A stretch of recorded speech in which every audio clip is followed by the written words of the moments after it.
स्कंद पुराण कहती है जिस व्यक्ति पर कर्जा बहुत ज्यादा मात्रा में हो जाता है और कर्जा चूकता नहीं है, आप बहुत प्रयास कर लिए, करोड़ों रुपए का कर्जा हो गया, यहां से लिया वहां दिया, वहां से उठाया वहां दिया, वहां से उठाया वहां दिया, तो निवेदन है कभी मौका लगे कर्जा मुक्ति के लिए सारे वृक्षों में अगर कोई श्रेष्ठ वृक्ष माना गया है तो वो बट का वृक्ष माना गया महाराज। इसलिए प्रशासनिक कार्य के लिए, मानसिक टेंशन में, परेशानियों में बटकेश्वर महादेव का स्मरण किया जाता है।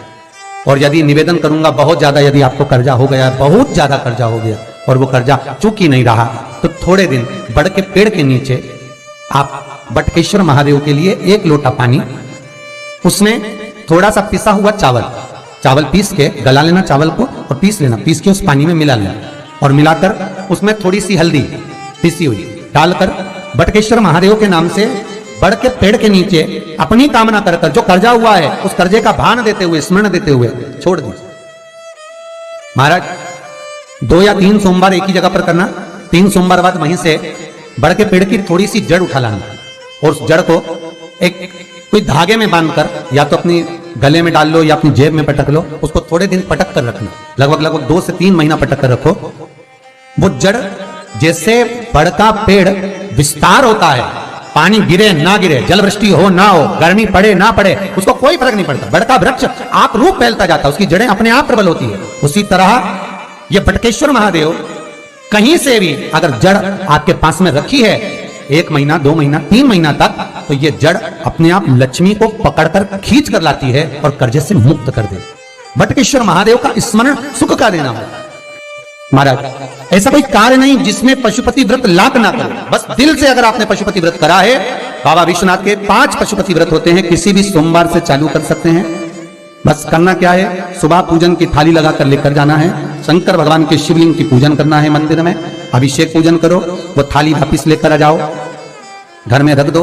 उसी थाली में शाम के समय प्रदोष काल में सूर्य डूब रहा हो, उसके कुछ ही समय के बाद आप आनंद में 6 दिए घर से लेकर जाओ, थोड़ा सा मीठा बनाकर लेकर जाओ और 5 दिए शंकर जी के मंदिर में लगाओ। पूजन करने के बाद में मीठे के 3 हिस्से कर दो, 2 हिस्से बाबा के मंदिर में अलग अलग रखिए, एक ही प्लेट में 2 हिस्से नहीं रखना है, दोनों हिस्सों को अलग अलग कटोरी में, अलग अलग दोने में, अलग अलग प्लेट में बाबा को रख दो और एक हिस्सा, एक दिया लेकर आ जाइए। घर के दरवाजे में प्रवेश करते समय राइट भाग में एक दिया घी का लगा दीजिए जो लेकर आए मंदिर से, उसको जला के नहीं लाना है, वहीं पर जलाना। दरवाजे के पास आराम से बैठो, दिया जलाओ और प्रसाद लेकर अपनी कामना कर कर घर के अंदर सीधा पांव रखकर अंदर चले जाओ। सवेरे फरियाल करो, शाम को भोजन करो। जब भोजन करो उस समय पर जो मीठे का आपने भोग लगाया था भोलेनाथ जी को, जिसका एक हिस्सा लेकर आए हो, सबसे पहले भोजन में वो हिस्सा खा। प्रसाद का जो हिस्सा लेकर आए हो उसमें से किसी को वो हिस्से में से प्रसाद नहीं देना, चाहे घर में बच्चे हों चाहे बड़े हों। आपको ज्यादा प्रसाद ले जाना तो अलग से ले जाओ, पर उस हिस्से में से किसी को प्रसाद ना दें और वो प्रसाद पहले पाकर फिर आप भोजन प्रसादी ग्रहण करें। पर इसका नियम यह है कि प्रसाद जब आप लेकर आते हैं, आपको पहले भी कथा में कहा कि शंकर का प्रसाद रात भर नहीं रखा था। जितनी जल्दी आप प्रसाद का हिस्सा लेकर आए हैं, आधे घंटे के अंदर, पौन घंटे के अंदर आपको वो प्रसाद पाना है और भोजन करना ही है। ये नहीं कि सब आएंगे, इंतजार कर रहे हो, 10 बज गई 11 बज गई, प्रसाद आपका इंतजार कर रहा है। जो प्रसाद है वो आपकी प्रतीक्षा कर रहा है, आपकी बाट जो रहा, आपका इंतजार कर रहा है। ये नहीं होना चाहिए महाराज। कितना सुंदर कहा है शास्त्रों में कि केवल एक देव अधिदेव महादेव कैसे होते हैं जिनका प्रसाद रात भर नहीं रखा था। कहां से लिया है? प्रसाद लाकर ताजा रहता है जब तक आप पाते हैं, फिर वो फ्रिज में रख देते हैं। फ्रिज में रखा किसी ने खाया नहीं खाया, जितने समय तक फ्रिज में प्रसाद रखा रहता है वो इंतजार करता है कि कोई मुझे प्रसाद भक्षण करे। प्रसाद का मतलब होता है प्रभु का साक्षात दर्शन। प्रसाद का मतलब यही है, प्रसाद प्रभु का साक्षात दर्शन। वो रखा जब ज्यादा समय हो जाता है तो घर में वो कष्ट प्रदान करने लगता है। हमेशा याद रखो, प्रसाद जैसे ही आए उसका सही समय पर उसको पाओ। रखे हुए प्रसाद पड़ा हुआ है, फ्रिज में रखा हुआ है, बेटा खाएगा, बहू खाएगा, ये खाएगा, वो खाएगा, फिर धीरे धीरे वो बद्दुआ देना प्रारंभ कर देता है, जिससे घर में बड़ी बीमारी फैलने लगती है, बड़ा रोग आने लगता है। तो लोग सोचते हैं हमारे घर में ना तो हम कोई नशा करते हैं, ना हम कोई चीज खाते हैं, ना हम बाजार का खाते हैं, फिर रोग कहां से आता, फिर बीमारी कहां से आती? अर्थात वो बद्दुआ देता है। उसका प्रयोग करो, समय पर करो, समय पर पाओ, कई लोग कहते हैं महाराज जी हमारे ये बीमारी कहां से आ गई, जरा पत्रिका में तो कोई बीमारी नहीं दिख रही, हमने तो सबसे पूछा ये बीमारी का योग ही नहीं है, फिर बीमारी कहां से आई, ना तो हम कोई व्यसन करते, ना कोई मद्यपान करते, ना कोई मांसाहार, फिर ये बीमारी कहां। उसका कारण है कि तुम उस प्रसाद का लाकर महीनों तक पड़ा हुआ इंतजार कर रहे हो, खाएंगे खाएंगे, आखिरी में फिर वो काम वाली को दे दिया। काम वाली इतनी चतुर आज के जमाने की, बासी माल खाएंगे अटक गई, कौन का पड़ा वो बददुआ। जितना आपको पाना है, जितना आपको लेना है, उतना प्रयोग करो।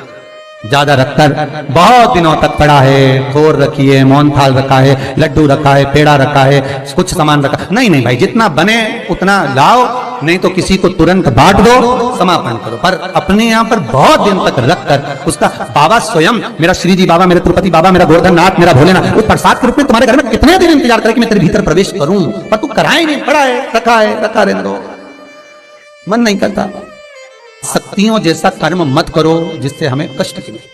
कई लोग कहते हैं हमने पशुपति व्रत करा, हमारा बहुत काम हुआ, कई लोग कहते हैं हमने करा पर हमको अभी तक, उसका कारण है कि तुम बहुत देर तक प्रसाद को इंतजार करा रहे हो, तो बाबा भी आपको इंतजार करा रहा है, मेरा विश्वनाथ भी इंतजार कर रहा है। उस समय अवधि का भान होना चाहिए। निगाह हटी, दुर्घटना घटी, बस ध्यान रखो। हम कहते हैं कि हम पूजन करते हैं, हम पाठ करते हैं, हम अर्चना करते हैं, हम अनुष्ठान करते हैं, हम भगवान की सेवा करते हैं, फिर दुख हमको ही क्यों आता है? उसका कारण केवल इतना सा कि दुख हम खुद बुलाते हैं, दूसरा नहीं। हम स्वतः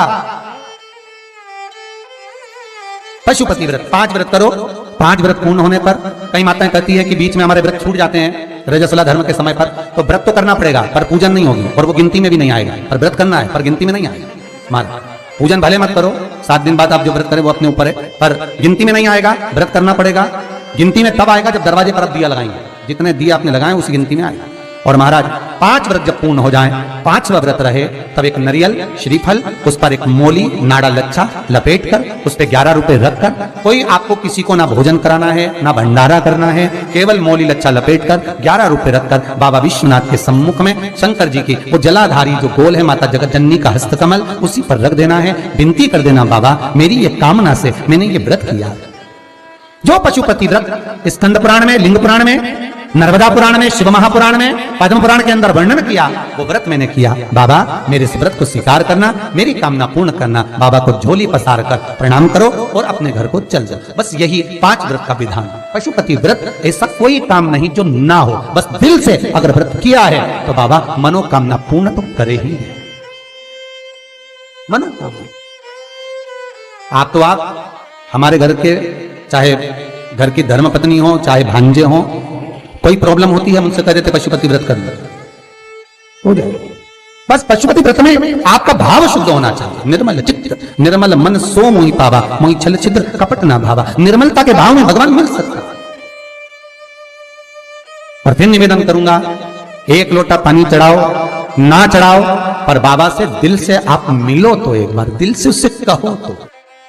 शिव शंकर का पशुपति व्रत केवल संसारिक मनुष्य ही नहीं करता, ये पशुपति व्रत देवता भी करते हैं। देवता शिव साधारण नहीं है महाराज, उसका स्मरण मात्र। मां पार्वती कोई बेसन का, आटे का उपटन नहीं लगाती थी। मां पार्वती गाय के गोबर को अपने तन पर लगाती थी। उस गोबर का उपटन जो निकाला गया, उससे एक पुतला तैयार करा जिसको गणेश जी कहा गया। इसलिए हमारे हिंदू धर्म में लोग कहते हैं गोबर गणेश। माता पार्वती ने अपने तन पर से जो उपटन निकाला था, वो गाय का जो गोबर मां पार्वती अपने तन पर लगाती थी, उस गोबर से जो उपटन बना, उस उपटन का गणेश निर्माण हुआ, वही गोबर गणेश कहलाता है। शादी ब्याह में आज भी गोबर गणेश को पूजा जाता है।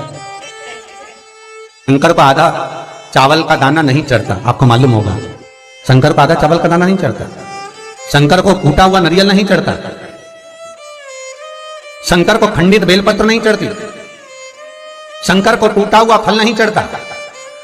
शंकर को अगर किसी ने एक केले के 2 टुकड़े कर चढ़ा दिए तो वो चढ़ेगा नहीं। शंकर को अगर एक सेब में से 2 टुकड़े कर चढ़ा दिए, चढ़ेगा नहीं। शंकर को नारियल फोड़ कर चढ़ा दिया, वो चढ़ेगा नहीं। शंकर को बेलपत्र खंडित चढ़ा दी, चढ़ेगी नहीं। शंकर को टूटा हुआ चावल चढ़ाया, चढ़ेगा नहीं। अर्थात शिव महापुराण की कथा कहती है कि शंकर को आधा चाहिए ही नहीं, शिव को पूर्ण समर्पण चाहिए, तब शंकर प्रसन्न होगा। शिव जब प्रसन्न होगा जब आपकी पूर्णता रहेगी। इसलिए चावल का दाना भी आखा, श्रीफल भी आखा, फल भी आखा, केला भी आखा। जो तुम दे रहे हो भगवान को भले मत दो, पर जो देना है वो आखा ही देना, पूर्ण समर्पण। अब आधा मन तो यहां लगा, आधा मन वहां लगा, तो भगवान कैसे मिलेगा? भगवान को पाने के लिए मन भी पूर्ण